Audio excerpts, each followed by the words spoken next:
Cancer को समझना और बेहतर स्वास्थ्य के लिए हमारी लड़ाई में आपका स्वागत है। पॉडकास्ट जो हमारी भलाई के पीछे के विज्ञान की गहराई से पड़ताल करता है। आज हम एक ऐसे विषय के बारे में अपनी समझ को व्यापक बनाने की यात्रा पर निकल रहे हैं जो दुनिया भर में अनगिनत लोगों के जीवन को प्रभावित करता है। कैंसर। कैंसर यह एक ऐसा शब्द है जो डर और अनिश्चितता पैदा करता है, लेकिन वास्तव में कैंसर क्या है, यह कैसे विकसित होता है और हम इसे रोकने और इलाज के लिए क्या कर सकते हैं। आइए इन और अन्य प्रश्नों पर गहराई से विचार करें। कैंसर का परिचय। कैंसर शरीर के भीतर असामान्य कोशिका वृद्धि और प्रसार द्वारा विशेषता रोगों के एक समूह को संदर्भित करता है। ये दुष्ट कोशिकाएं स्वस्थ ऊतकों में घुसपैठ कर सकती हैं और उन्हें नष्ट कर सकती हैं। अगर अनियंत्रित छोड़ दिया जाए तो संभावित रूप से गंभीर खतरा पैदा हो सकता है। लेकिन इन कोशिकाओं को इतना खतरनाक क्या बनाता है? आइए जानें कैंसर के लक्षण। कैंसर के लक्षण क्या हैं? अनियंत्रित कोशिका वृद्धि। कैंसर कोशिकाएं कोशिका वृद्धि को नियंत्रित करने वाले सामान्य नियंत्रण के बिना विभाजित और गुणा होती हैं। आक्रमण। इन कोशिकाओं में आसपास के स्वस्थ ऊतकों पर आक्रमण करने और उन्हें नष्ट करने की क्षमता होती है।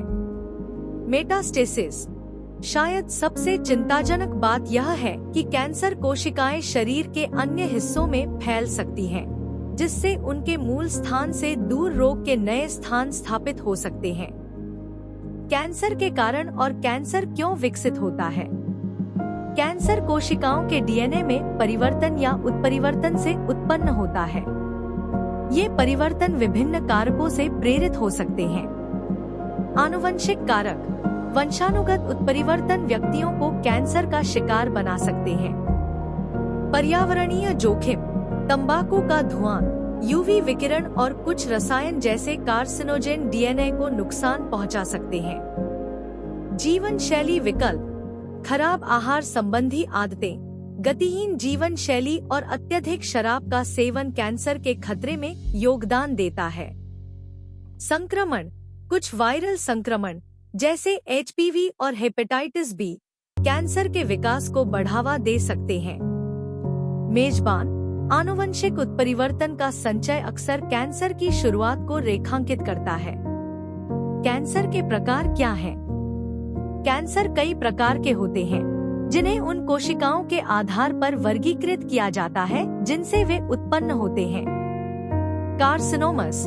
ये त्वचा या अंगों की परत से उत्पन्न होते हैं। ल्यूकेमिया। ये कैंसर रक्त और अस्थि मज्जा को प्रभावित करते हैं। लिम्फोमास। ये प्रतिरक्षा प्रणाली में शुरू होते हैं।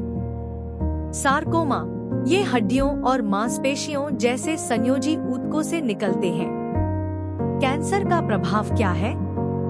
कैंसर बड़े पैमाने पर व्यक्तियों और समाज पर गहरा प्रभाव डालता है।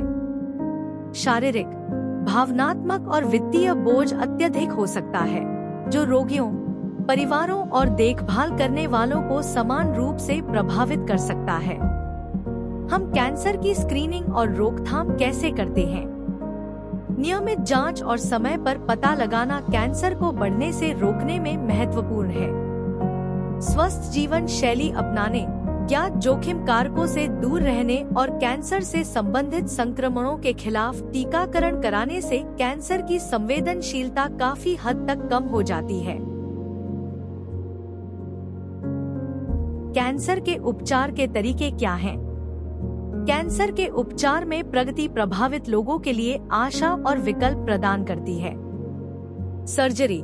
कैंसरग्रस्त ट्यूमर को शल्य चिकित्सा द्वारा हटाना। कीमोथेरेपी। कैंसर कोशिकाओं को मारने के लिए फार्मास्यूटिकल एजेंटों का उपयोग करना। विकिरण थेरेपी। उच्च ऊर्जा विकिरण के साथ कैंसर कोशिकाओं को लक्षित करना। इम्यूनोथेरेपी। कैंसर से लड़ने के लिए शरीर की प्रतिरक्षा प्रणाली का लाभ उठाना।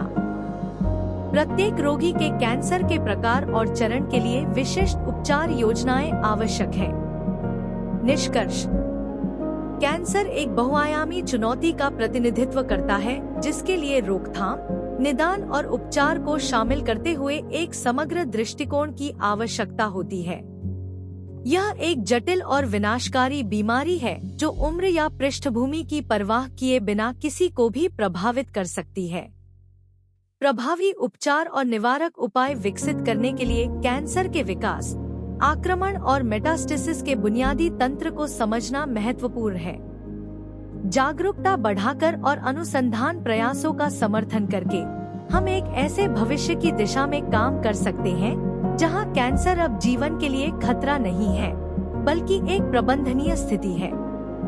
कैंसर के असंख्य पहलुओं को समझकर हम अपने स्वास्थ्य और कल्याण के संबंध में सूचित निर्णय लेने के लिए खुद को सशक्त बनाते हैं। आइए कैंसर के खिलाफ अपने धर्मयुद्ध में सतर्क, सूचित और एकजुट रहें। अंडरस्टैंडिंग हेल्थ पर हमसे जुड़ने के लिए धन्यवाद। हमारे अगले एपिसोड के लिए बने रहें, जहां हम अपने स्वास्थ्य और कल्याण की जटिलताओं का पता लगाना जारी रखेंगे।